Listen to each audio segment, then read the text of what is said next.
మన రక్షకుడైన యేసుక్రీస్తు ప్రభువారి పరిశుద్ధమైన నామంలో అందరికీ ప్రేమ వందనాలు తెలియజేస్తున్నాను. దేవుని వాక్యాన్ని మనం ధ్యానం చేద్దాం. ఈ రాత్రి మన ధ్యానం కొరకు అపోస్తుల కార్యాల గ్రంథంలో నుండి 7వ అధ్యాయం,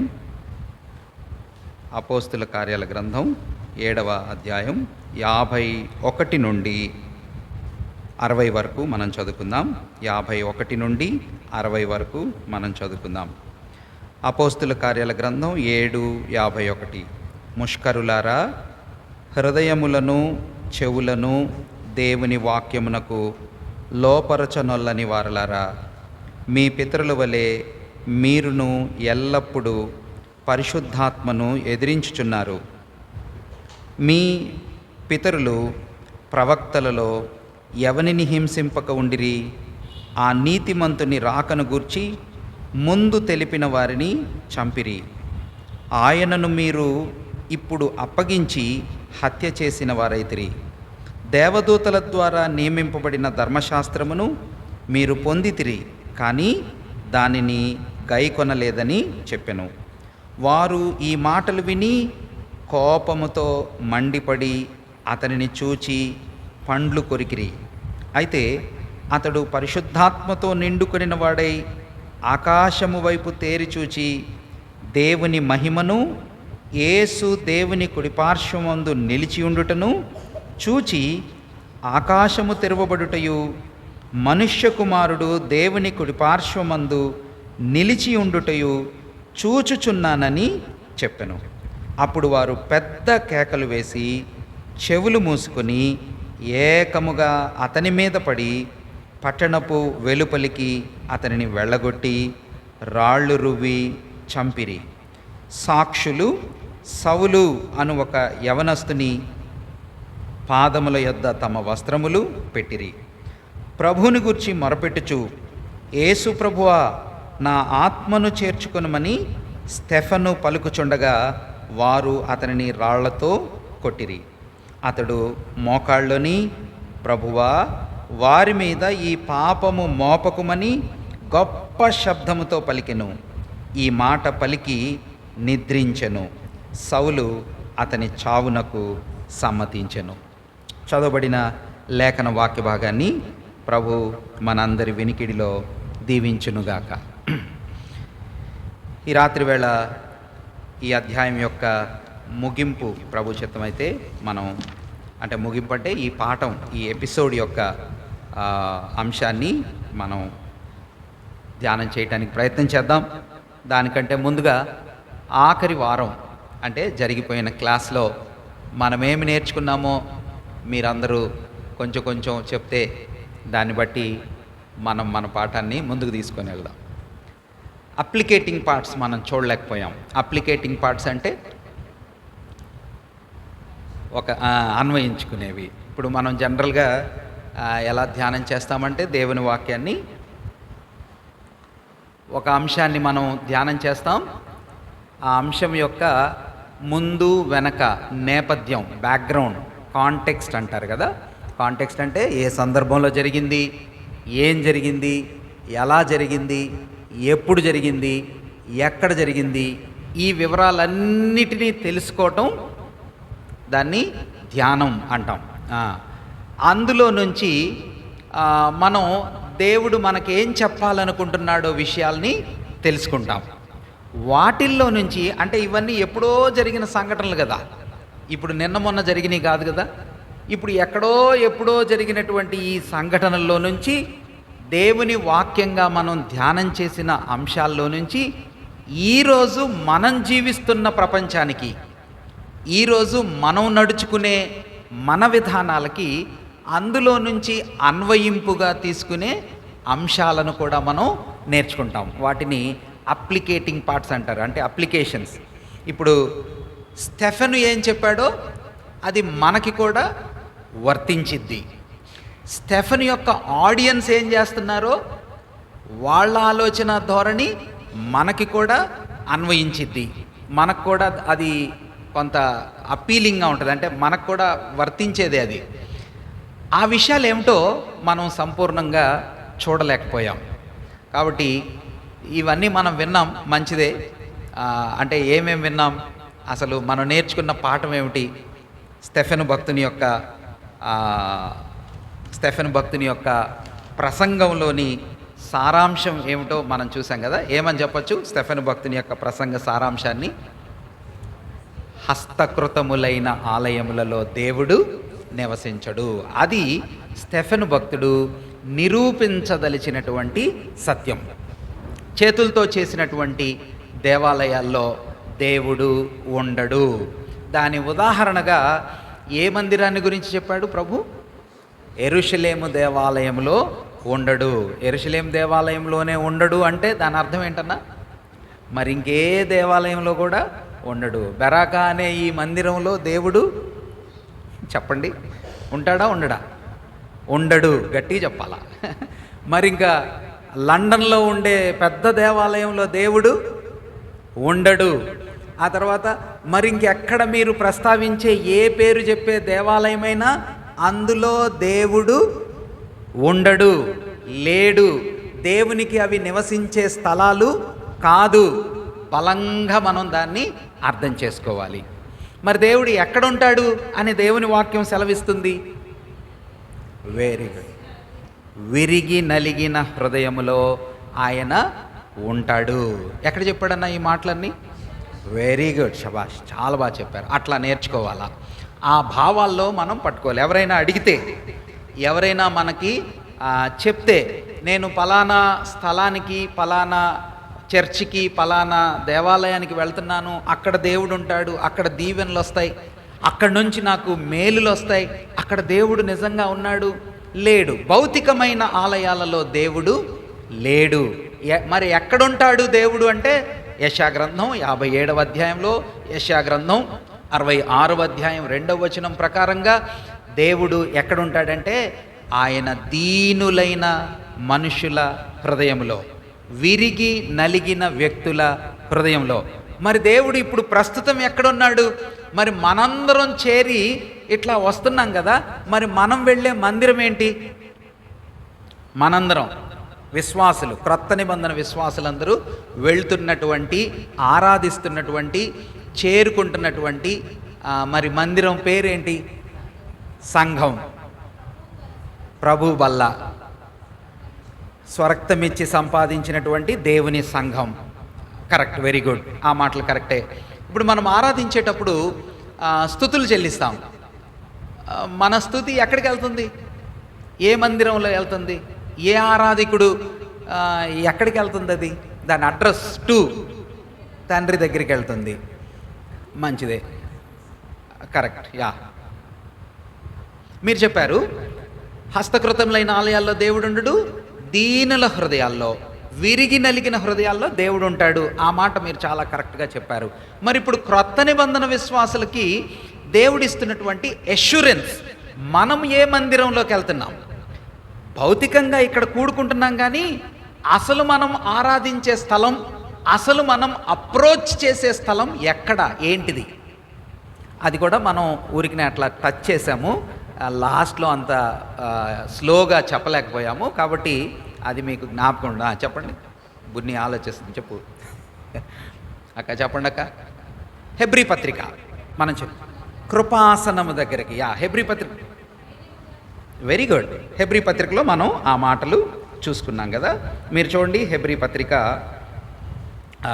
8వ అధ్యాయం. ఇప్పుడు క్రొత్త నిబంధనలో విశ్వాసులమైన దేవుని పిల్లలమైన మనము హెబ్రీ పత్రిక 8:2 8:1-2 కలిసే ఉంటాయి కదా. మేము వివరించుచున్న సంగతుల్లోని సారాంశం ఏదనగా, భక్తుడైన పౌలు గారు చెప్తున్నాడు, మేము వివరించుచున్న సంగతులలోని సారాంశం ఏదనగా, మనకు అట్టి ప్రధాన యాజకుడు ఒకడున్నాడు. మనకి ప్రధాన యాజకుడు ఒక ఆయన ఉన్నాడు. ఆయన పరిశుద్ధాలయమునకు అనగా మనుష్యుడు కాక ప్రభువే స్థాపించిన నిజమైన గుడారమునకు పరిచారకుడై ఉండి పరలోకమందు మహామహుని సింహాసనమునకు కుడిపార్శ్వమున ఆసీనుడాయను. ఇప్పుడు మరి మనం ఎక్కడికి వెళ్తున్నామంటనా? ఎగ్జాక్ట్లీ, ప్రభువు స్థాపించినటువంటి, ఆ మాటలు మనం పట్టుకోవాలి. మందిరానికి వెళ్తున్నాము అని మనం చెప్పొచ్చు, కానీ దేవుని సన్నిధికి వెళ్తున్నాము అని చెప్పడానికి లేదు. మందిరం వేరు, దేవుని సన్నిధి వేరు. చర్చ్ వేరు, దేవుని సన్నిధి వేరు. అమ్మా, మీకు అర్థమవుతుంది కదా? అంటే మళ్ళీ అది తక్కువ చేసినట్టు కాదు దాని భావం.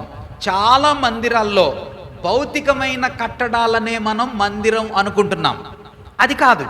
ప్రభు అంటున్నాడు, నిజమైనటువంటి గుడారము లేక నిజమైనటువంటి దేవుడు నివసించే స్థలం ఉంది. అది మనుష్యుడు కాక ప్రభువే స్థాపించాడు. ఎక్కడుంటుంది? ఇదిగో ఇప్పుడు చూడండి, మనం తెరిచున్న పేజీలోనే మనం ఆల్రెడీ చదివాము ఈ మాటల్ని. 9వ అధ్యాయం 11. అయితే క్రీస్తు రాబోవుచున్న మేలుల విషయమై ప్రధాన యాజకుడుగా వచ్చి తానే నిత్యమైన విమోచన సంపాదించి హస్తకృతము కానిది ఏం కానిది అంటున్నా? చేతులతో చెయ్యనిది అనగా ఈ సృష్టి సంబంధము కానిది, అసలు ఈ సృష్టికి సంబంధం కానిది మరియు ఘనమైనది పరిపూర్ణమైనదియునైనా గుడారము ద్వారా మేకల యొక్కయు కోడెల యొక్కయు రక్తంతో కాకుండా తన స్వరక్తంతో ఒక్కసారి పరిశుద్ధ స్థలములో ప్రవేశించెను. ఆయన ప్రవేశించాడు. ఇప్పుడు ఆయన వెనక మనం కూడా ప్రవేశిస్తున్నాం. ఎక్కడికంట? హస్తకృతము కాని అతి పరిశుద్ధమైన దేవాలయం అని దేవుని పరిశుద్ధ స్థలం ఇంకా స్పష్టంగా చెప్పాడు. 9వ అధ్యాయం, మనం ఉన్న అధ్యాయంలోనే 24వ వచనం చూడండి. 24 చాలా స్పష్టంగా చెప్పాడు. అందువలన నిజమైన పరిశుద్ధ స్థలమును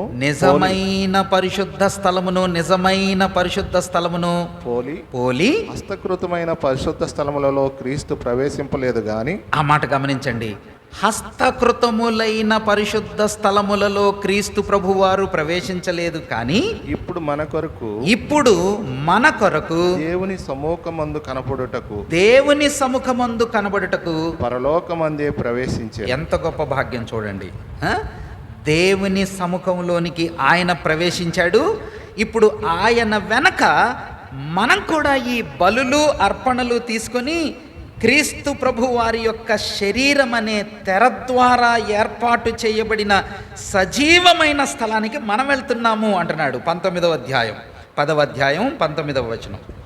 హెబ్రీ పత్రిక 10వ అధ్యాయం 19వ వచనం. సహోదరులారా యేసు ప్రభువారు మన కొరకు ప్రతిష్ఠించిన మార్గమున అంటే నూతనమైనదియు జీవము గలదియు ఆయన శరీరము అనే తెర ద్వారా ఏర్పరచబడినదియునైన మార్గమున ఆయన రక్తము వలన పరిశుద్ధ స్థలమునందు ప్రవేశించుటకు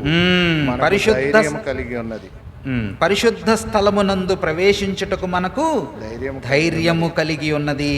కాబట్టి మనం అంత పెద్ద స్థలానికి, అంత ఇంపార్టెంట్ ప్లేస్కి మనం వెళ్తున్నాం. కాబట్టి మనస్సాక్షిలో కల్మషం ఉండకూడదు, శరీరాలు శుభ్రంగా ఉండాలి, మనస్సులు పవిత్రంగా ఉండాలి. ఇలాగ మనం యోగ్యులంగా పరిశుద్ధంగా దేవుడే ఉండేటటువంటి అతి పరిశుద్ధమైన స్థలంలోనికి మనం వెళ్తున్నాము. ఈ ధన్యత సంఘానికి దొరికింది. చూసారా? ఒక భౌతికమైన కట్టడంలోకి వెళ్ళటం వలన మనకేమీ దొరకదు. మీకు అర్థమైంది కదా నాన్న? ఒక గ్రేట్ స్ట్రక్చర్, ఒక బిగ్ స్ట్రక్చర్, ఒక చాలా విశిష్టమైనటువంటి బిల్డింగ్, అక్కడికి వెళ్ళటం వలన దేవుణ్ణి మనము కలుసుకోము. అది గుంటూరు కావచ్చు, విజయవాడ కావచ్చు, హైదరాబాద్ కావచ్చు, ఢిల్లీ కావచ్చు, లండన్ కావచ్చు, న్యూయార్క్ కావచ్చు, ఇంకా ఎక్కడికి వెళ్ళినా స్టెఫెను ప్రసంగం ద్వారా అప్లికేటింగ్ పార్ట్గా, అన్వయింపుగా మనము నేర్చుకొనవలసిన ప్రాముఖ్యమైన సత్యం ఏమిటంటే, భౌతికమైన కట్టడాలలో దేవుడు ఉండడు, లేడు. మరి ఎక్కడికి వెళ్తున్నాం మనం? మందిరానికి వచ్చేటప్పుడు ఆరాధనకు వచ్చేటప్పుడు, ప్రభుని స్తుతించటానికి వచ్చేటప్పుడు, నిజమైన మందిరం అని ఏదైతే పరలోకంలో ఉందో అక్కడికి యేసయ్యే, ఆయనే మొదట మన కోసం ప్రవేశించాడు. ప్రధాన యాజకుడు వెళ్ళినట్టుగా వెళ్ళాడు. ఆయన వెనక యాజక ధర్మం చేసే విధానంలో మనం కూడా ఆయన వెంట, ఆయన వెంబడి, ఆయన వెనుక, ఆయన శరీరం అనే తెర ద్వారా ఏర్పాటు చేయబడిన ఈ క్రొత్త దారిలో దేవుని అసలైన ప్రసన్నతలోనికి మనము వెళ్తున్నాము. ఎంత గొప్ప భాగ్యం చూసారా? చర్చికి వెళ్తున్నాం కాదు, ఏమని చెప్పాలి మనం? దేవుని సన్నిధికి వెళ్తున్నాము అని మనం చెప్పాలా. చర్చికి వెళ్ళటం వేరు, దేవుని సన్నిధికి వెళ్ళటం వేరు. ఆ చెట్టు కింద కూర్చొని దేవుని సన్నిధిలోకి మనం వెళ్ళొచ్చు, కానీ ఒక పెద్ద బిల్డింగ్లో కూర్చొని దేవుని సన్నిధికి మనం వెళ్ళలేకపోవచ్చు. షెల్టర్ అంతే. ఈ సత్యం యూదులు వాళ్ళ మందిరం యొక్క ప్రతిష్టతను, వాళ్ళ మందిరం యొక్క గొప్పతనాన్ని చూసి అతిశయపడి వాళ్ళు కూడా అనుకున్నారు, మేము మందిరంకి వెళ్తున్నాం, మా టెంపుల్కి, లేకపోతే మా పెద్ద యూదుల యెరూషలేము దేవాలయంలోకి వెళ్తున్నాం, కాబట్టి మేము దేవుడి దగ్గరికి వెళ్తున్నాం అని వాళ్ళు తృప్తి చెందుతున్నారు. మనం అలా భౌతికమైన విషయాలను చూసి తృప్తి చెందకూడదు అనే సంగతిని మనం బాగా గుర్తుపెట్టుకోవాలి. ఈ హస్తకృతములైన ఆలయములలో దేవుడు ఉండడు అనే మాటని ఇద్దరు దైవభక్తులు 3 స్థలాల్లో చెప్పారు అని మనం చెప్పుకున్నాం లాస్ట్ క్లాస్లో. హస్తకృతములైన ఆలయములలో దేవుడు ఉండడు, ఈ మాటని ఆధారం చేసుకొని సువార్త ప్రకటించారు ఇద్దరు దైవ సేవకులు 3 స్థలాలు అని మనం చెప్పుకున్నాం ఆఖరి క్లాస్లో. మీకు ఖచ్చితంగా గుర్తుంటుందని నేను అనుకున్నా. తప్పకుండా చెప్తారు, నెమ్మదిగా అయినా చెప్తారు. 100% చెప్తారు, సువార్తకు చెప్తారు చెప్పక. నో ఈ కాంటెక్స్ట్లోనే, కొత్త నిబంధనలోనే, న్యూ టెస్టిమెంట్లో హస్తకృతములైన ఆలయములలో దేవుడు నివసన. అన్న నరేంద్ర అన్న తిప్పండి డిస్క్ అన్న. ఒకటి ఎస్ అన్న కరెక్ట్గా చెప్పారు. పౌలు భక్తుడు. అమ్మ మీకు గుర్తు రాలేదా? గుర్తొచ్చింది? రాలేదా? అయ్యో వెరీ సాడ్. 3 క్యాపిటల్స్ ఉంటాయని మనం చెప్పుకున్నాం కదా. ఒకటి యెరూషలేము. యెరూషలేం దేనికి రాజధాని? దేన్నన్నా? మత సంబంధమైన రాజధాని. ఇప్పుడు ఈ భక్తుడే, ఏ భక్తుడు?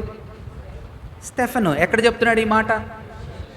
ఏ దేవాలయం దగ్గర అయితే ఆ గొడవ వచ్చిందో, ఆ కాన్ఫ్లిక్ట్ వచ్చిందో, ఆ సమస్య వచ్చిందో అక్కడే చెప్తున్నాడు భక్తుడైనటువంటి స్టెఫెన్ గారు.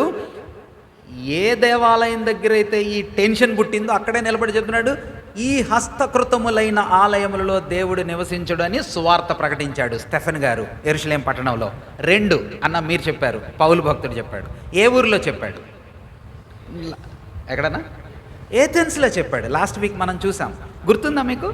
ఏథెన్స్లో పౌలు భక్తుడు చెప్పినటువంటి సువార్త ప్రకటన పరిచర్య ఏ అధ్యాయంలో ఉంటుందో చూడకుండా చెప్పండి.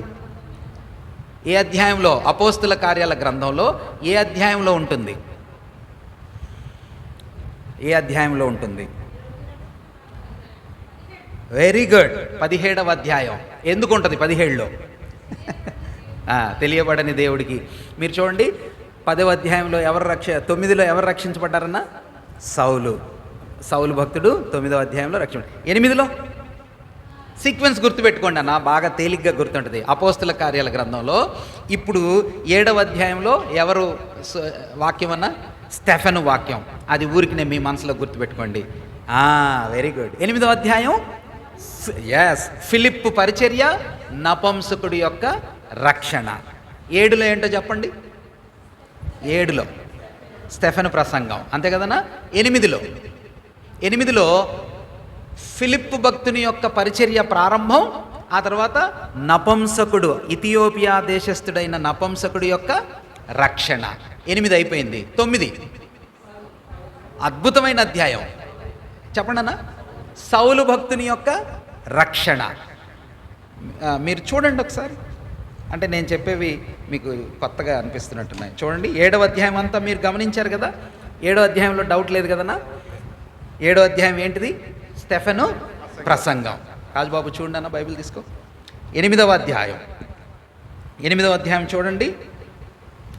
8వ అధ్యాయంలో 5వ వచనంలో ఫిలిప్పు సమరయ పట్టణానికి వెళ్ళటం, క్రీస్తును వారికి ప్రకటించి వాక్యం చెప్పటం.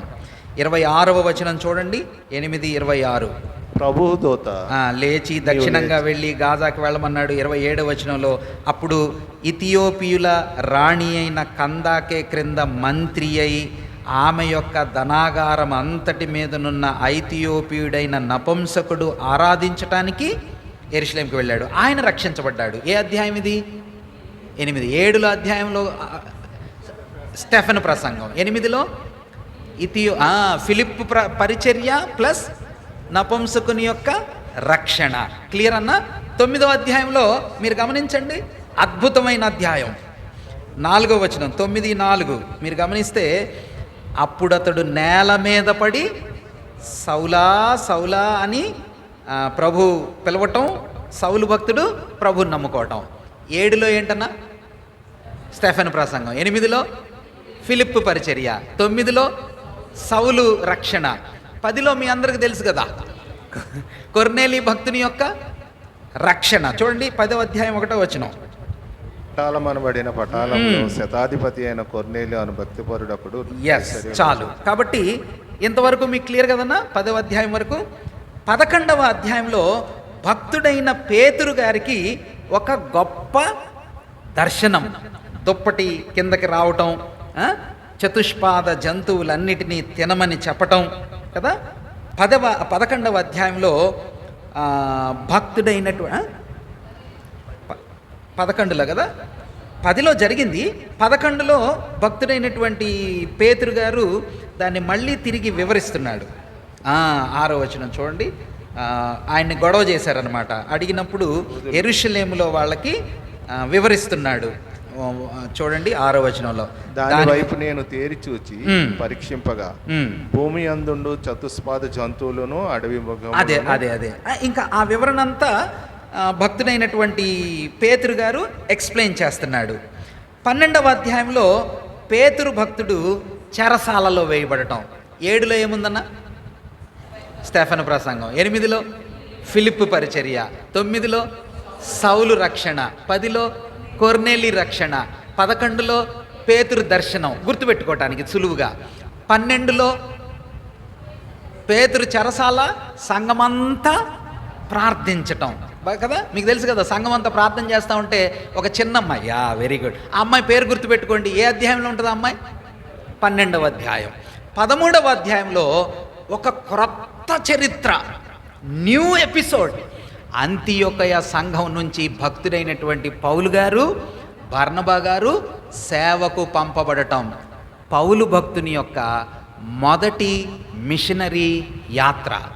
13లో ఏంటిదన్నా? పౌలు భక్తుని యొక్క మొదటి మిషనరీ యాత్ర. ఎక్కడ దాకా ఉండిందన్న అది? ఎక్కడ దాకా ఉండింది అది? మీరు గమనించండి. 13వ అధ్యాయం నుండి 14వ అధ్యాయం దాకా, అంటే 13, 14 అధ్యాయాలు భక్తుడైన పౌలు గారి మొదటి మిషనరీ యాత్రలో ఆయన సందర్శించినటువంటి స్థలాలు, పేర్లు, వివరాలు ఉన్నాయి. ఏ అధ్యాయాల్లో ఉన్నాయి? 13, 14 అధ్యాయాల్లో ఏమున్నాయి? భక్తుడైన పౌలంకుల్ గారు మొదటి సువార్త యాత్రలో వెళ్ళిన స్థలాల పేర్లు, వివరాలు ఉన్నాయి. ఓకే, ఇప్పుడు 14వ అధ్యాయం అయిపోయింది కదా. 15వ అధ్యాయంలో గొడవ. ఏం గొడవ? పౌలు భక్తుడు, బర్నబా భక్తుడు మొదటి సువార్త యాత్రలో సందర్శించి చేసినటువంటి పరిచర్యలో సున్నతి అక్కర్లేదు అని ఆయన చెప్తున్నాడు.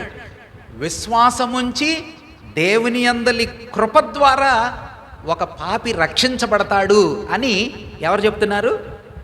పౌలు భక్తుడు, బర్నబా భక్తుడు. ఏ అధ్యాయాల్లో చెప్పారన్నా?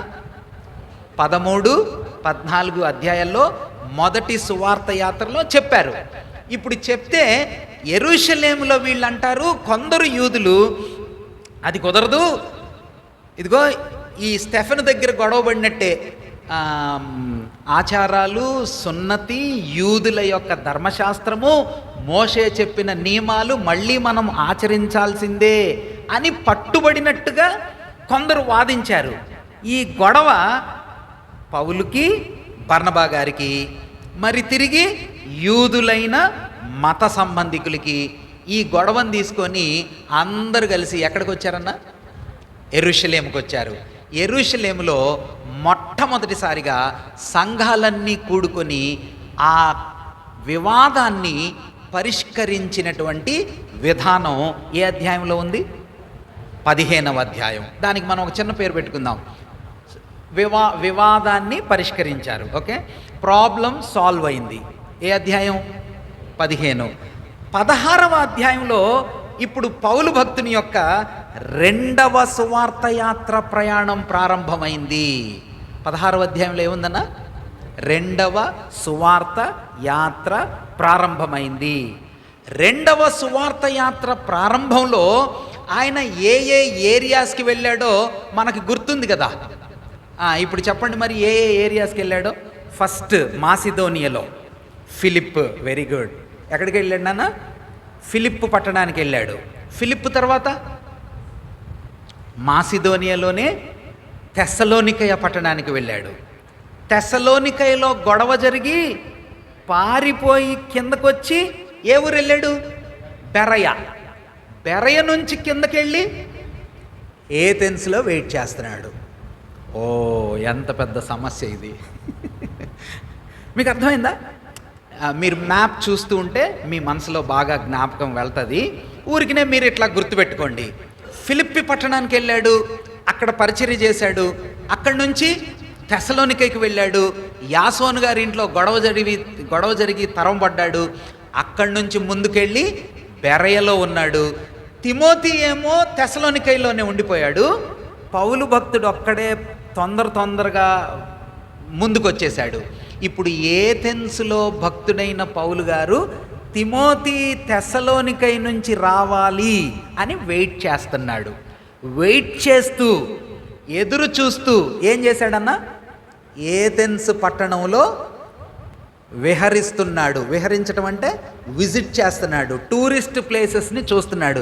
ఈ పట్టణం ఏంటి, ఎలా ఉంటుంది, దీని ప్రాముఖ్యత ఏంటి. ఇప్పుడు మీరు ఏదైనా ఒక కొత్త ప్లేసెస్కి వెళ్ళామనుకోండి, డార్జిలింగ్ వెళ్ళామనుకోండి, ఖచ్చితంగా ఆ ఊరు చూడాలని ఉండదా? షిమ్లాకి వెళ్ళామనుకోండి, ప్రభు సన్నిధిలో సుజాత అక్క ఉన్నారు, ఒకవేళ ఆక్కుంటే ఖచ్చితంగా అసలు కొత్త స్థలాలు ఎక్కడికైనా పోతే 100% మనం ఫస్ట్ అట్లా అందరికీ ఉంటుంది. భక్తుడైన పౌలు తిమోతి కోసం వెయిట్ చేస్తున్నాడు. కానీ ఏథెన్స్ పట్టణంలో ఆయన వెయిట్ చేస్తూ ఆ స్థలాలన్నీ చూస్తున్నప్పుడు అక్కడ ఒక స్తూపం కనిపించింది, తెలియబడని దేవుడికనే విషయం కనిపించింది. అక్కడ నిలవబడి సువార్త చెప్తున్న సమయంలో ఏమని చెప్పాడు? హస్తకృతములైన ఆలయములలో దేవుడు. ఆ స్టేట్మెంట్తోనే సువార్తని చెప్పాడు. ఏ అధ్యాయంలో ఉంటుంది అది? 17. ఇప్పుడు చెప్తారా మీరు వరుస క్రమంలో? 7 స్టెఫెను ప్రసంగం, 8 ఫిలిప్పు పరిచర్య, లేకపోతే ఇథియోపియా దేశస్థుడి యొక్క రక్షణ అని చెప్పండి, అది ఇంకా తేలిగ్గా ఉంటుంది. 9 సౌలు మార్పు, 10 కొర్నేలి మార్పు, 11 పేతురు ప్రత్యక్షత, 12 పేతురు చెరసాల. Very good. ఒక అమ్మాయి, చిన్న అమ్మాయి పేరు చెప్పండి.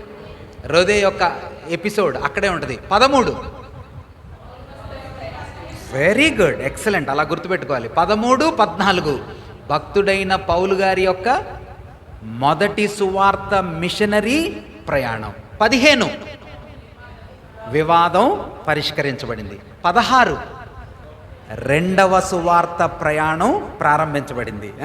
17లో ఆ సువార్త ప్రయాణంలోనే ఒక స్థలమైనటువంటి ఏథెన్స్లో ఆయన నిలిచి సువార్త చెప్పినప్పుడు ఆ మాట పలికాడు. ఏ మాటన్నా? హస్తకృతములైన ఆలయములలో దేవుడు నివసించడని మీ కవీశ్వరులు కూడా చెప్తున్నారు కదా అని పౌలు చెప్పాడు. సో స్టెఫెను ఆ స్టేట్మెంట్ని యూజ్ చేసి సువార్త చెప్పాడు. పౌలు భక్తుడు అదే స్టేట్మెంట్ని ఉపయోగించి ఏథెన్స్లో సువార్త చెప్పాడు. ఇంకొక స్థలంలో కూడా పౌలు గారే చెప్పారు. వెరీ గుడ్ అమ్మ, మర్చిపోయారు మీరు. అంటే నేను లాస్ట్లో చెప్పినట్టున్నాను అది. అలసిపోయి ఉంటారు అప్పుడు. ఎఫ్ఎస్సి పట్టణంలో కూడా భక్తుడైనటువంటి పౌలు గారు ఏ మాటను ఉపయోగించి చెప్పాడు? ఈ మాటే. ఏ మాట అది? చేతులతో చేయబడిన గుడులు, చేతులతో చేయబడినవి దేవుళ్ళు కాదు అనే స్టేట్మెంట్ని భక్తుడైన పౌలు ఉపయోగించి ఎఫెస్సు పట్టణములో సువార్త చెప్పి సంఘాన్ని స్థాపించి అర్తమీదేవి యొక్క గుడికి అనేకులు వెళ్ళకుండా పౌలు భక్తుడు కారణమయ్యాడు అని ఎవరు చెప్పారో చెప్పండి? గుడ్, వెరీ గుడ్, బాగా చెప్పారు. కంసాలివాడైన దేమేత్రి, సిల్వర్ స్మిత్. బాగా గుర్తుపెట్టుకున్నారు. సో ఈ 3 స్థలాల్లో, ఏ 3 స్థలాలన్నా? ఏథెన్స్, ఎఫెస్సి, ఎరుషలేము. ఏథెన్స్, ఎఫెస్సి, ఎరుషలేము. వరుస క్రమంలో చెప్తే ఫస్ట్ ఎరుషలేము, తర్వాత ఏథెన్స్, తర్వాత ఎఫెస్సు పట్టణం. ఈ 3 స్థలాలకి కూడా కొంత ప్రాముఖ్యత ఉందని చెప్పుకున్నాం. ఎరుషలేమునేమో very good, religious capital. Athens ఏమో ఇంటలెక్చువల్ క్యాపిటల్, జ్ఞానుల కేంద్రం.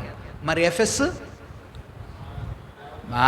ప్యాగన్ క్యాపిటల్ అంటారు. ప్యాగన్ అంటే అన్యులకు అది ఒక ప్రాముఖ్యమైనటువంటి రాజధాని లాంటి స్థలం.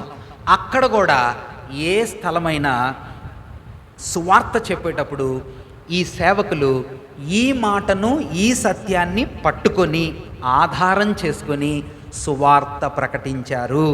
ఆ మాటలు మన హృదయాల్లో గుర్తుండాలని నేను ఆశిస్తూ ఉన్నాను. మంచిది. ఇప్పుడు ఈరోజు రాత్రి వేళ మనం భక్తుడైనటువంటి స్టెఫెను భక్తుడు ఆఖరి మాటలు, లేకపోతే ఆఖరి గడియలు, ఆఖరి సమయం కదా, మనం దానిలో ఉన్న విషయాల్ని మనం చదువుకున్నాం. వాటిని స్టెఫెను భక్తుడు ఏమంటున్నాడంటే, నేను మనుష్య కుమారుణ్ణి, ఆకాశము తెరవబడుట, 7వ అధ్యాయం అపోస్తుల కార్యాల గ్రంథం 7వ అధ్యాయం 56వ వచనాన్ని మనం చూస్తే 7:56, ఆకాశము తెరవబడుటయు మనుష్య కుమారుడు దేవుని కుడిపార్శ్వమందు నిలిచియుండుటయు చూచుచున్నానని చెప్పెను. ఈ మనుష్య కుమారుడు అనే మాట, ఏం మాటనా? మనుష్య కుమారుడు అనే మాట, ఇది మన నూతన నిబంధనలో సువార్తల తరువాత ప్రయోగించబడిన, వాడబడిన ఆఖరి సందర్భం. ఇంకా ఇక్కడి తర్వాత మనుష్య కుమారుడు అనే టైటిల్ యేసుక్రీస్తు ప్రభు వారికి ఇక ముందు గ్రంథాలలో ఎక్కడా వాడబడలేదు. So it is a prominent matter కదా, అదొక ప్రాముఖ్యమైనటువంటి మాట. ఏం మాట అది? మనుష్య కుమారుడు. ఈ మాటలో ఉన్నటువంటి ఒక ప్రాముఖ్యమైన అంశాన్ని కూడా మనం గమనించాం లాస్ట్ వీక్. అదేమిటంటే, సాధారణంగా యెహెజ్కేలు గ్రంథం మీకు బాగా ఒకవేళ పరిచయం ఉంటే, యెహెజ్కేలు భక్తుడిని, యెహెజ్కేలు గ్రంథంలో ఆయన్ని గూర్చినటువంటి సంబోధన వెరీ గుడ్, ఏమని ఉంటుందమ్మా? నరపుత్రుడా. నరపుత్రుడు అని యెహెజ్కేలులో పిలిచాడు, కానీ దాని అసలు భావం ఏమిటంటే మనుష్య కుమారుడా. ఏం మాట? యెహెజ్కేలుని పలికిన మాట ఏమిటి? మనకి నరపుత్రుడు లేకపోతే నరపుత్రుడా అంటాడు. అంటే దాని అర్థం యాక్చువల్గా ఇంగ్లీష్ ట్రాన్స్లేషన్స్లో లేకపోతే మామూలు ట్రాన్స్లేషన్స్లో ఏమని ఉంటుందంటే మనుష్య కుమారుడా. అంటే ఈ మనుష్య కుమారుడు లేక నరపుత్రుడు అని పిలువబడుతున్నటువంటి పదం, అది ఖచ్చితంగా మెస్సియాని సూచించే పదం అని యెహెజ్కేలు ద్వారా, యెహెజ్కేలు గ్రంథం ద్వారా యూదులకి ముందుగానే అవగాహన ఉన్న విషయం ఒకటి. 2, మనుష్య కుమారుడు అనే మాటని రాబోయే మస్సియాకి వర్తించే సంగతి అని ఇంకొక ప్రవక్త కూడా చెప్పాడు. ఆ ప్రవక్త పేరు కూడా మనం చెప్పుకున్నాం, దానియేలు. ఏ గ్రంథంలో, ఏ అధ్యాయంలో ఉంటుంది? 7వ అధ్యాయంలో ఉంటుంది. మనం చదివాం కూడాను కదా. చూస్తారు ఒకసారి మళ్ళీ, దానియేలు గ్రంథం 7వ అధ్యాయం 13వ వచనం. Very good. రాత్రి 7:13 దానియేలు గ్రంథం. రాత్రి కలిగిన దర్శనములో ఉమ్, నేను ఇంకా చూచుచుండగా ఉమ్. ఆకాశ మేఘారూకుడై మనుష్య కుమారుని పోలిన ఈ ఒకడు పదం వచ్చి గమనించండి. మనుష్య కుమారుని పోలిన ఒకడు వచ్చి ఆ మహావృద్ధుడగు వారి సన్నిధిని ప్రవేశించి ఆయన సముఖమునకు తేబడెను. ఈ మాట గమనించారు కదా? ఎవరంటన్నా? మనుష్య కుమారుని పోలిన ఒకడు. యెహెజ్కేలుని నరపుత్రుడు లేకపోతే ఈ పదమే మనుష్య కుమారుడే. ఇంగ్లీష్లో ఏమంటారు మీరు? నరపుత్రుడు, సన్ ఆఫ్ మ్యాన్. ఇప్పుడు ఇంగ్లీష్ ట్రాన్స్లేషన్స్లో మనుష్య కుమారుడు అనే పదం ఏమని ఉంటుంది? Son of man. అది మీరు గమనించాలన్నమాట. అంటే మనుష్య కుమారుడన్నా నరపుత్రుడన్నా రెండు ఒకటే. ఇది రక్షకుడైన రాబోయే మస్సియాని సూచించే ప్రాఫెసీ, ప్రవచనం. ఇదిగో ఇక్కడ దానియేలు గ్రంథంలో మనుష్య కుమారుడు మనిషిలాగా మనుషునికి పుట్టిన పుత్రుల్లాగా కనిపిస్తున్నాడు, కానీ దైవికమైన శక్తులన్నీ కలిగిన వాడు ఆయన. దేవుని యొక్క రాజ్య పరిపాలనకు, నిత్యమైన రాజ్య యుగాన్ని ఏలబోయేటటువంటి వ్యక్తి ఎలాంటి రూపంలో కనిపించాడు దానియేలుకి? మనుష్య కుమారుడిలాగా కనిపించాడు, సింపుల్గా కనిపించాడు, మానవుడిలాగా కనిపించాడు. ఆయనకి సమస్త మహిమ, సమస్త ఘనత, సమస్త రాజ్య అధికారము, ప్రభావము ఆయన ముందు పెట్టబడింది. ఎవరైనా? మనుష్య కుమారుడు. ఇప్పుడు యేసుక్రీస్తు ప్రభువారు మనుష్య కుమారుడిగా భూమి మీదకి దిగి వచ్చాడు అన్న మీకు అర్థమవుతుంది కదా? యెహెజ్కేలు గ్రంథంలోనైనా దానియేలు గ్రంథంలోనైనా ప్రవచనాత్మకంగా చెప్పబడినటువంటి మాట మనుష్య కుమారుడు అని ఎవరిని గురించి చెప్పబడిందంటే, శరీరాన్ని ధరించుకొని రక్షకుడుగా రాబోయే యేసయ్యని సూచించే మాట, ప్రవచనం అది. మరి సువార్తల్లో మీకు ఎక్కడైనా గుర్తొస్తుందా? Very good. నశించిన దానిని వెదకి రక్షించుటకు ఎవరు వచ్చారన్నా? బాగా గుర్తుపెట్టుకోవాలా. మనుష్య కుమారుడు రక్షణ కార్యానికి చెందినవాడు. మనుష్య కుమారుడు రక్షించి పాపిని వెదకి విడిపించి సహాయం చేయటానికి మనుష్య కుమారుడు భూమి మీదకి వచ్చాడు. సో మనుష్య కుమారుడు రక్షణ కార్యానికి చెందినవాడు.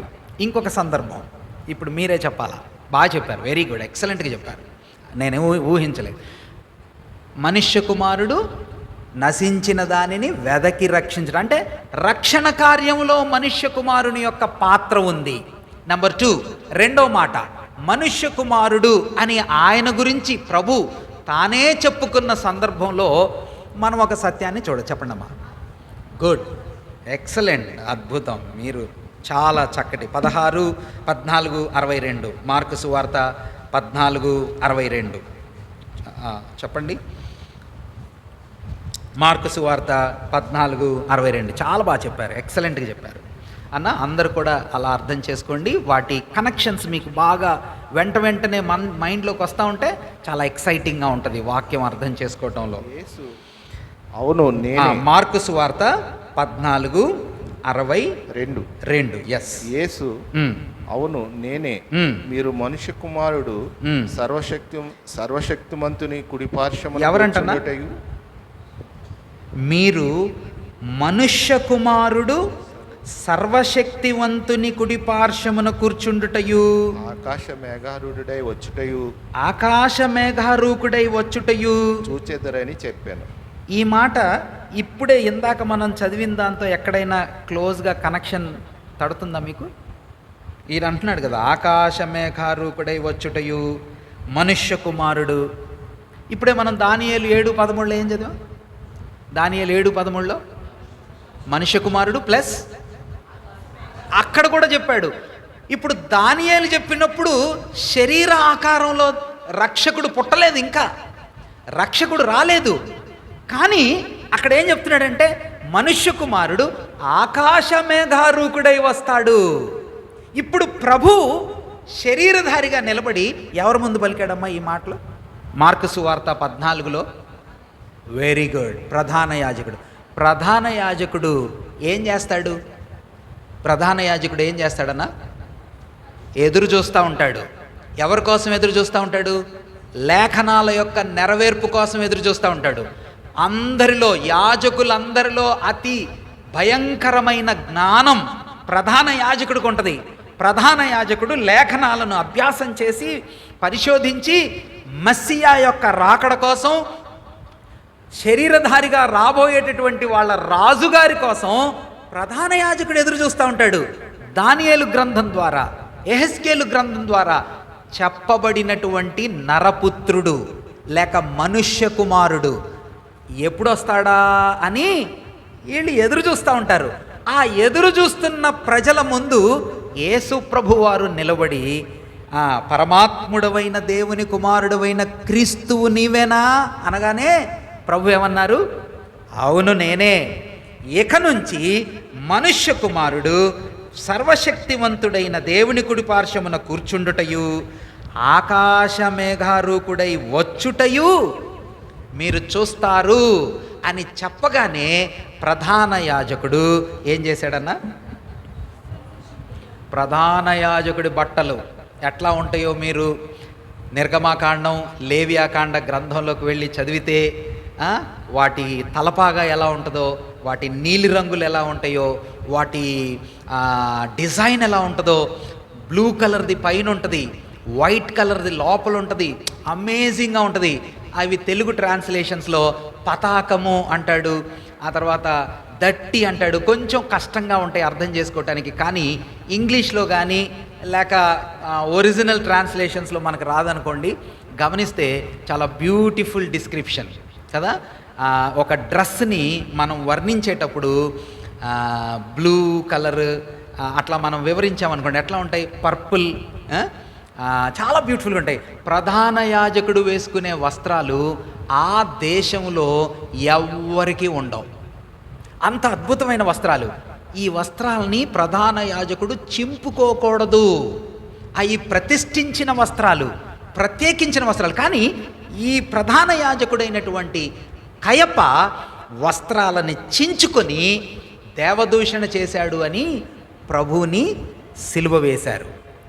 ఇదే మాట మార్కు సువార్తలో ఉంది, ఇంకా లూకా సువార్తలో ఉంది, మత్తయి సువార్తలో కూడా ఉంది. లూకా సువార్త 22:69లో ఉంటుంది, మత్తయి సువార్త 26:64లో కూడా ఇవే మాటలు ఉంటాయి. ఇప్పుడు మీకు ఈ మనుష్య కుమారుడు దానియేలు గ్రంథంలో, యెహెజ్కేలు గ్రంథంలో, ఇప్పుడు ప్రభువు యొక్క తీర్పులో ప్రధాన యాజకుడి ముందు జరిగింది అని మనం చూసాం. ఇప్పుడు భక్తుడైన స్టెఫెన్ ఏమంటున్నాడన్నా? ఇప్పుడు మీరు చూడండి అన్న ఒకసారి 7వ అధ్యాయం అపోస్తుల కార్యాల గ్రంథం.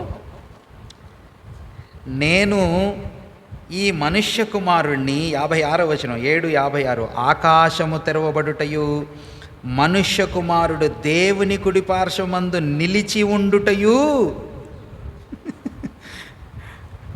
అంటే ఏం జరిగినట్టు?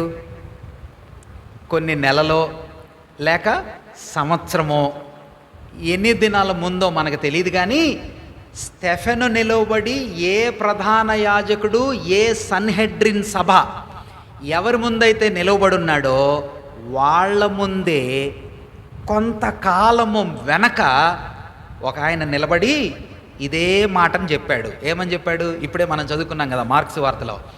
అవును, నువ్వు అన్నట్టే నేను మనుష్య కుమారుడు, దేవుని కుమారుడైన క్రీస్తు నేనే. ఇక నుంచి మనుష్య కుమారుడు మేఘారూకుడై దేవుని కుడిపార్శ్వమున ఆసీనుడై ఉంటాడు, ఆయనను మీరు చూస్తారు, ఆయన దిగి రావటం మీరు ఒకరోజు చూస్తారు అని ప్రభు చెప్పాడు. ఆ చెప్పిన మాటని స్టెఫెన్ ఏమంటున్నాడు? నేను పరలోకం వైపు చూస్తున్నాను, ఇదిగో మీరు చెప్పేటటువంటి, మీరు రిజెక్ట్ చేసినటువంటి యేసు ప్రభు వారు ఆయన చెప్పినట్టుగానే మేఘారూకుడుగా దేవుని కుడి పార్శ్వమున కూర్చొని ఉండటం నేను కళ్ళారా చూస్తున్నాను అన్నాడు. అనగానే వాళ్ళు తాళుకోలేకపోయారు.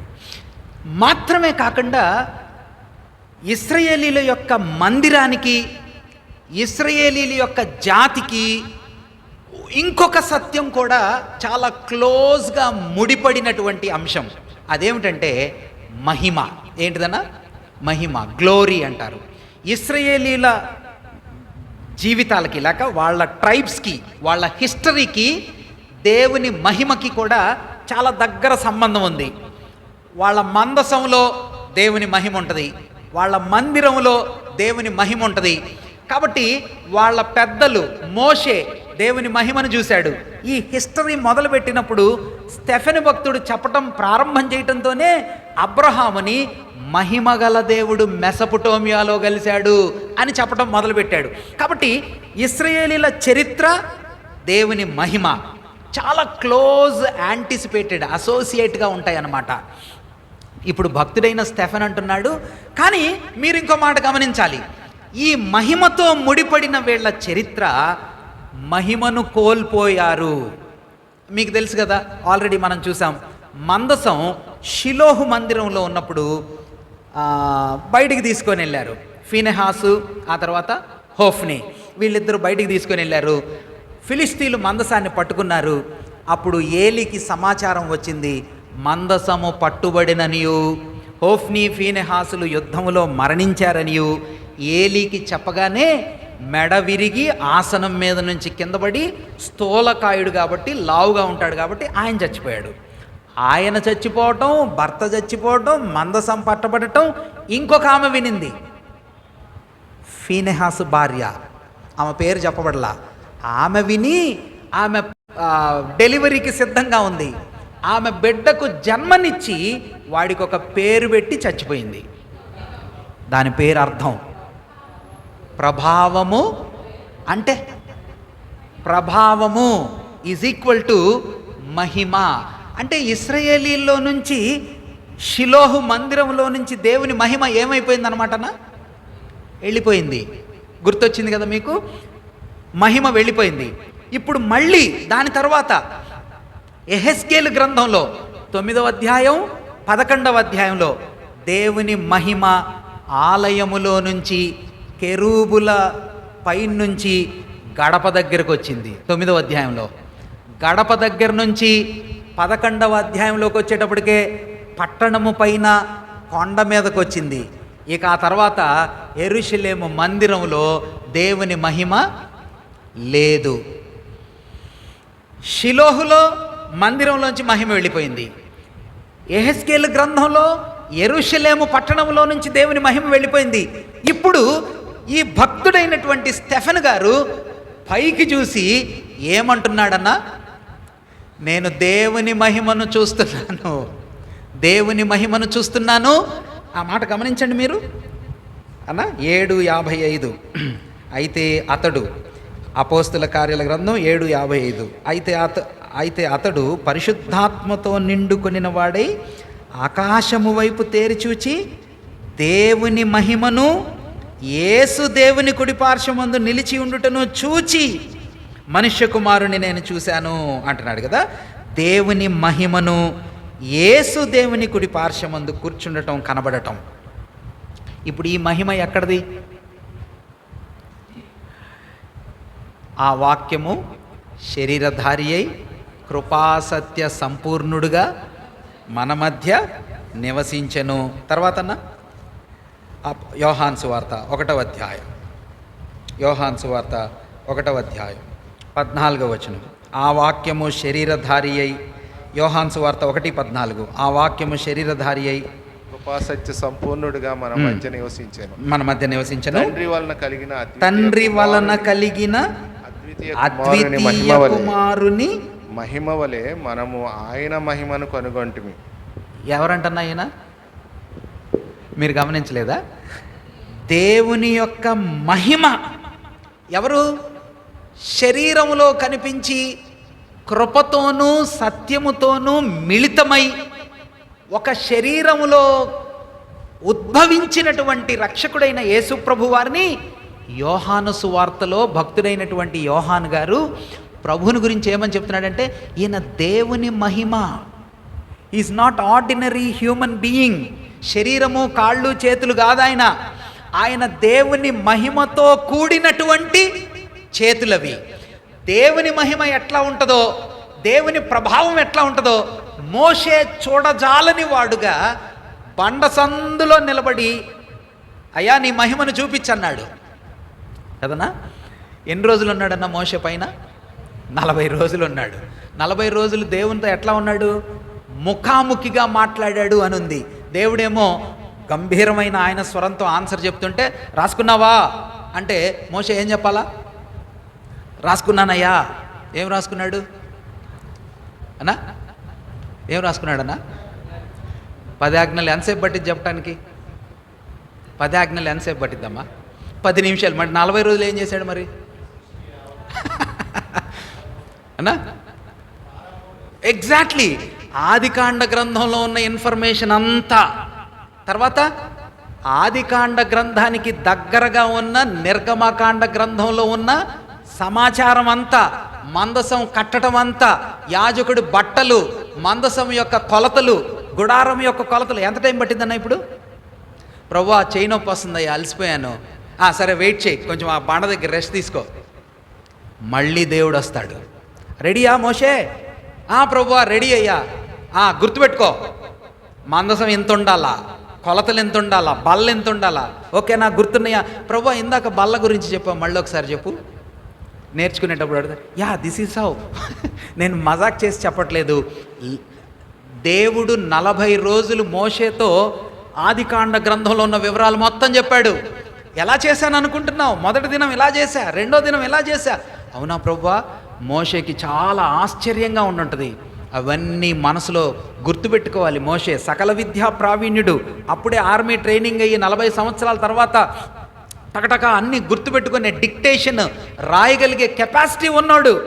దేవుడే ఇంకా ఫైనల్గా లాస్ట్ రోజో మరి మధ్యలో రోజో ఏ రోజు చేశాడో ఆయన చేతి వేలుతో కొండ చర్యని ఆయన తొలిచి రాసి ఆయనే కొండలో నుంచి మరి తీసి మోషేకి ఇచ్చి అక్కడ పెట్టాను, మోషే తీసుకో అంటే మోషే వెళ్ళి చూస్తే దేవుని చేవ్రేతితో రాసినటువంటి పలకలు తీసుకొని 40 రోజుల తర్వాత కిందకు వచ్చాడు. విన్నాడు, భోజనం చేయాల, నీళ్లు లేవు, ఎలా గడిపాడో తెలీదు, రాత్రి ఏంటో తెలీదు, పగలేంటో తెలీదు. ఆయన సముఖంలో రాత్రి పగలేంటి అలా గడిపిన వాడు కిందకు వచ్చి అన్నాడు, ప్రభువా నీ మహిమను చూపించు, ఐ హ్యావెంట్ సీన్ యూ. అదేంటి మోషే 40 రోజులున్నావు కదయ్యా నాతో, ప్రభువా నీ మహిమను చూపించయ్యా, నా వెంట రావాలి, నీ మహిమను చూపించాలి. What a great leader. భక్తుడైనటువంటి మోషే అంత అద్భుతమైన వాడు. కాబట్టి ఆయన మహిమను చూడటానికి ఇశ్రాయేలీల చరిత్రలో వాళ్ళ పితరులు చూశారు. కానీ ఇప్పుడు మందిరాన్ని మహిమ విడిచి వెళ్ళిపోయింది, వాళ్ళ చరిత్రలో మహిమ లేదు. అలాంటి గొప్ప చరిత్రలో యేసుక్రీస్తు ప్రభువారు దైవికమైన మహిమను శరీరములో కలిగి, ఏ మోషే అయితే ఆ మహిమను చూడటానికి వెరచి చూడజాలనని చెప్పాడో ఆ మహిమ శరీరంలో పెట్టుకున్నాడు. ఈయన ఆ మహిమ శరీరంలో పెట్టుకున్నాడు. శరీరంలో పెట్టుకొని ఆయన చేతులు మహిమగల హస్తాలు, ఆయన తల, ఆయన శరీరం అంతా మహిమాన్వితుడు. ఇంకా క్లియర్గా ఇంకా స్పష్టంగా మీకు తెలియాలంటే యోహాను సువార్త 1:14 మనం చదివాం కదా. హెబ్రీ గ్రంథకర్త రాస్తాడు చూడండి, మనకు తెలుసు ఆ మాటలు. హెబ్రీ గ్రంథకర్త 1వ అధ్యాయం. హెబ్రీ గ్రంథకర్త ఇంకా సరళంగా సులువుగా దాని విషయం చెప్తాడు, ప్రభు యొక్క గొప్పతనాన్ని గురించి.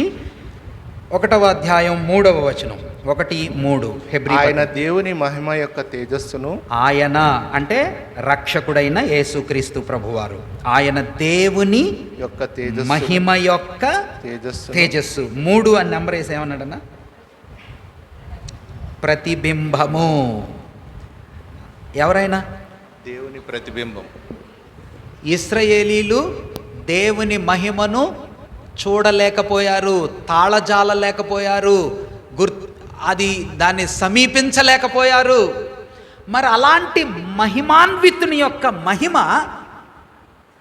ఎవరిలో ప్రతిబింబంలాగా కనిపించింది? కనిపించటం కాదు, ఉంది. అపియరెన్స్ కాదు, ఇట్ డ్వెల్ట్, ఆయనలో ఉంది. ఆ గొప్ప శరీరధారి, దైవశక్తి, దైవ మహిమ కలిగి ఉన్నవాడు ఆయన చనిపోయి పునరుద్ధానుడిగా లేచి ఆరోహణమై వెళ్ళిపోయాడు. ఇప్పుడు ఆయనను స్టెఫెను చూస్తూ అంటున్నాడు, నేను దేవుని మహిమను యేసు దేవుని కుడి పార్శ్వమున కూర్చుండటయు నేను చూస్తున్నాను అనగానే ఆ యూదులకి కోపం వచ్చింది అన్న, చాలా కోపం వచ్చింది. ఇంతకీ మనుష్య కుమారుడు దేవుని మహిమతో ముడిపడినటువంటి అంశం ఒకటి, ఆయన రక్షణతో ముడిపడిన వాడు. మనుష్య కుమారుడు రక్షణ కార్యం, మనుష్య కుమారుడు మహిమతో కూడిన కార్యం. ఇంకొక మాట మీకు జ్ఞాపకం వస్తే చెప్తారా? మనుష్య కుమారుడు అని చెప్పినప్పుడల్లా ఆయనతో ముడిపడిన మరొక అంశం. ఓకే, మీరు ఫాస్ట్గా చూసి చెప్తారని నేను అనుకుంటున్నాను. మత్తయి సువార్త 24వ అధ్యాయం 37వ వచనాన్ని మనం చూద్దాం. మత్తయి సువార్త 24వ అధ్యాయం 37వ వచనం. 24:37 చదవండి అన్న. నోవహు దినములు ఎలాగుండెనో మనుష్య కుమారుని రాకడయును అలాగే ఉండును. చాలన్నా, జలప్రళయం దినాలు ఎలా ఉంటాయో మనుష్య కుమారుడి యొక్క రాకడ కూడా అలానే ఉంటుంది. అప్పుడు జలప్రళయంతో దేవుడు ఏం చేశాడంట? భూలోకాన్ని శిక్షించాడు. ఇప్పుడు మనుష్య కుమారుడు లేక ఆయన రాకడ అంటే ఏంటి? ఇక్కడ తీర్పు. Yeah, very good. అంటే ఇప్పుడు సకల జాతులోళ్ళు సకల ప్రజలోళ్ళు ఎవరి ముందన్నా తీర్పులో నిలబడేది? ఇదిగో ఈ శరీరధారి అయి భూమి మీద నుంచి పైకి వెళ్ళాడే, ఆయన ముందే నిలబడతారు. ప్రతి మోకాలు, అరే ఏనంటి మా ఇళ్లలో ఫోటోల్లో ఏలాడుతుండేవాడు కదా, వాట్ ఏ జాయ్. మా ఇళ్లలో ఎక్కడ కనిపిస్తాడు? చాలా యూదులకైతే లేకపోతే రోమీలకైతే సిలువ వేయబడిన వాడు అంటే అతి హీనమైన వాడు, ద లీస్ట్, అందరికంటే తక్కువడు, అతి హీనమైన దశ. ఆయన ఇప్పుడు తీర్పులో నిలబడి జడ్జిగా కూర్చుంటే రాజులు, అధికారులు, ప్రభావంతో ఉన్న అందరూ వచ్చి ఆయన ముందు మోకాళ్ళేస్తారు. ఓ, మనుష్య కుమారుడు తీర్పు తీరుస్తాడు, మనుష్య కుమారుడు రక్షిస్తాడు, మనుష్య కుమారుడు మహిమతో కూడినవాడు, మనుష్య కుమారుడే తీర్పు తీర్చబోయేవాడు. కాబట్టి భక్తుడైన స్టెఫెన్ వాళ్ళకి ఆ పదం, ఆ వర్డ్, ఆ టైటిల్ మనుష్య కుమారుడు అని చెప్పటంలో ఉన్న కారణం ఏంటంటే యూదులకు అవన్నీ తెలుసు. ఎవరినైతే వాళ్ళు ఎక్స్పెక్ట్ చేస్తున్నారో క్రీస్తు మనుష్య కుమారుడైన లేకపోతే పరమాత్ముని కుమారుడైన క్రీస్తువు నువ్వేనా అన్న మనుష్య కుమారుడు అన్న వాళ్ళ భావంలో ఒకటే. కాబట్టి స్టెఫెను అలాగా ఆ పదాన్ని, ఆ మాటని చెప్పటాన్ని మనం చూస్తాం. ఈరోజు రాత్రివేళ స్టెఫెనులో ఉన్న కొన్ని క్వాలిటీస్, ఆయన ముందు నిలబడి ఉన్నటువంటి ఆడియన్స్లో ఉన్న క్వాలిటీస్ కొన్ని మీరు చెప్తారా? ఇప్పుడు స్టెఫెను చాలా ఆత్మపూర్ణుడుగా ప్రభువుని గురించి చెప్తా ఉన్నాడు. చెప్తా ఉండేటప్పటికే వాళ్ళు సడన్గా కోపం వచ్చింది కదా. ఏమన్నాడన్న భక్తుడైన స్టెఫెను? పళ్ళు కొరికారంట వాళ్ళు. వాళ్ళ ఎక్స్ప్రెషన్ చూడండి, 54వ వచనం, 7:54. వారు ఈ మాటలు విని కోపముతో మండిపడి అతనిని చూచి పండ్లు కొరికి, కింద చూస్తే చెవులు మూసుకొని కదన్నా బిగ్గరగా కేకలు వేసి, ఆ మాటలు కింద ఉన్నాయి, ఎక్కడున్నాయి? 57. అప్పుడు వారు పెద్ద కేకలు వేసి చెవులు మూసుకొని ఏకముగా అతని మీద పడి పట్టణానికి బయటికి తీసుకుని వెళ్ళి ఆయన్ని రాళ్లతో కొట్టి చంపేశారు. ఇప్పుడు మీరు చెప్పండి, స్టెఫెనేమో ఒకవైపు ఉన్నాడు, ఆడియన్స్ ఏమో ఇంకొక వైపు ఉన్నారు. ఇక ఈ ప్రసంగంతో స్టెఫెను యొక్క సేవ ముగిసింది, ప్రసంగం ముగిసింది, అసలు ఆయన జీవితమే ముగిసింది. ఇప్పుడు స్టెఫెనులో ఉన్న కొన్ని క్వాలిటీస్, గుణాలు, ఆ వింటున్నటువంటి కోపపడినటువంటి కొందరు, ఆ ఆడియన్స్లో ఉండేటువంటి కొన్ని గుణాలు మీరు చెప్పండి. దాన్ని బట్టి వాళ్ళిద్దరి యొక్క విధానాల్లో మనమేమన్నా నేర్చుకునే ఉంటే నేర్చుకుందాం. స్టెఫెనులో మీకు నచ్చిన ఆయన సుగుణాలు, స్టెఫెను యొక్క క్యారెక్టర్లో, ఆయన వ్యక్తిత్వంలో మనం నేర్చుకోగలిగిన కొన్ని పాఠాలు మీకు ఎలా అనిపిస్తున్నాడు స్టెఫెను భక్తుడు? సాత్వికుడు, అమ్మా, ప్రభులాగా. మనం ఈ పాఠం చెప్దామా? ప్రభు లాంటి మాదిరి చూపించినవాడు. Very good. సాత్వికుడు, ప్రభు లాంటి మాదిరి చూపించినాడు. ఇక్కడొక్కటి మాత్రమే కాదు, స్టెఫెను భక్తుని యొక్క పరిచయం ఎక్కడి నుంచి మొదలైంది? 6వ అధ్యాయంలో. అక్కడి నుంచి చెప్పండి, ఆలోచించి చెప్పండి. గుడ్, షబాష్. ఆత్మీయంగా బలవంతుడు అని చెప్దామా? యా. కృపలో బలంగా వాడా? యా. నెక్స్ట్ అమ్మా, దూషించలేదు. అదే, ప్రభు లాంటి మాదిరి చూపించాడు. శ్రమలో కూడా ప్రభు లాంటి మాదిరి చూపించాడు. యా అన్న సహోదరులు చెప్పండి. స్టెఫెన్లా జ్ఞానవంతుడు, ఆత్మీయమైన వాక్య జ్ఞానం గల. Excellent, good thought. యా. ఎందుకని చెప్పగలిగాం? అబ్రహాము చరిత్ర నుంచి మొత్తం వరుస క్రమంలో ఎంత చక్కగా చెప్పగలిగాడంటే, ఆ రోజుల్లో ఆయన దగ్గర బైబిల్ ఉందా? వాళ్ళ దగ్గర యూదుల యొక్క బైబిల్ ఉంది అంతే. వాళ్ళ దానిలో ఆయన అబ్రహాము చరిత్ర నుంచి తీసుకొని వచ్చి ప్రభుతో దాన్ని కనెక్ట్ చేసి ఎంత చక్కగా చెప్పగలిగాడు సడన్గా, అది కూడా సమాజం వాళ్ళ సభ ముందు. సో వాక్య జ్ఞానంతో మంచి నింపబడినవాడు, స్ట్రాంగ్ వర్డ్ ఆఫ్ గాడ్, దేవుని వాక్య జ్ఞానం సమృద్ధిగా కలవాడు. Yeah, right. ఆయన కూడా సూచక్రియలు చేశాడు కాబట్టి అపోస్తుల సమానంగా పరిచర్య చేసిన వాడు అని మనం చెప్పుకోవచ్చు. గుడ్, శబాష్, బాగా చెప్పారు. ధైర్యవంతుడు, కరేజియస్ మ్యాన్. Yeah, correct. సరే, మీరు చెప్పలేనా? How do you feel Stephen sir is, how does he appear to you? ఎట్లా కనిపిస్తాడు మీకు? ఎలా అనిపిస్తాడు? మంచోడు అనిపిస్తాడా? కామ? చిన్నపిల్లలు చెప్పండి. జ్యూసీ, చెర్రమ్మ, లిజీ రాలేదా? సరే, నేను చెప్తా చూడండి. ఈజ్ ఎ గుడ్ సర్వెంట్, పరిచారకుడు. సంఘంలో ఏం పని చేశాడన్నా? అసలు ఆయన పరిచయమే ఎలా ఏర్పడింది? పరిచారకుడు. ఈజ్ ఎ సర్వెంట్ కదా, మంచి పరిచర్య చేశాడు. మాత్రమే కాదు, ఆ పరిచర్యకు ఎంపిక చేయబడినప్పుడు అసలు ఏం చూసి ఆయన ఎంపిక చేశారన్నా? ఇప్పుడే చెల్లి చెప్పారు. ఏం చూశారమ్మా? మంచి సాక్ష్యం గలవాడు కదా, మంచి సాక్ష్యం అన్న. ఎంత బ్యూటిఫుల్ వర్డ్స్ కదా. ఒక సంఘంలో ఒక సింపుల్ పరిచారకుడుగా ఎంపిక చేయబడిన వాడు మంచి పేరు గలవాడు, good test money, good service చేస్తాడు. ఇది స్టెఫెన్ యొక్క టెస్ట్ మనీ. తర్వాత ఇప్పుడు చెల్లి చెప్పినట్టుగా కరేజియస్ ఇవాంజలిస్ట్. సంఘంలో మంచి పనే కాదు, బయట సువార్త చెప్పడానికి అవసరం కలిగినప్పుడు ఏం చేశాడమ్మా? భయపడలా, నిలబడ్డాడు కదా. స్టెఫెన్ పక్కన ఎవరైనా ఉన్నారా? ఏమో, ఉన్నారో లేదో మనకు తెలియదు, కానీ స్పీకర్, మెయిన్ స్పీకర్ మాత్రం ఎవరు? ఒక్కడే. చచ్చిపోయింది కూడా ఒక్కడే. అంటే దాని అర్థం మేబీ మనం ఇలా అనుకోవచ్చు, మేబీ ఒక్కడే నిలబడ్డాడేమో, తెలీదు కదా. కానీ ఆయన చనిపోయిన తర్వాత ఆయన శరీరాన్ని భక్తి గల వారందరూ తీసుకొని వచ్చి భూస్థాపనం చేశారు అని చెప్పి 8వ అధ్యాయంలో మనం చూస్తాం. కాబట్టి స్టెఫెను చాలా మంచి సువార్థికుడు. చెల్లి చెప్పినట్టుగా మంచి వాక్య జ్ఞానం గలవాడు.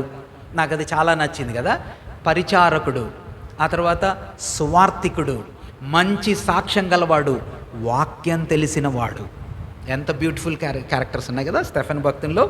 ఆ తర్వాత మీరు చెప్పినట్టుగా చనిపోయే సమయంలో ప్రభులాగా మాదిరి చూపించి చనిపోయాడు.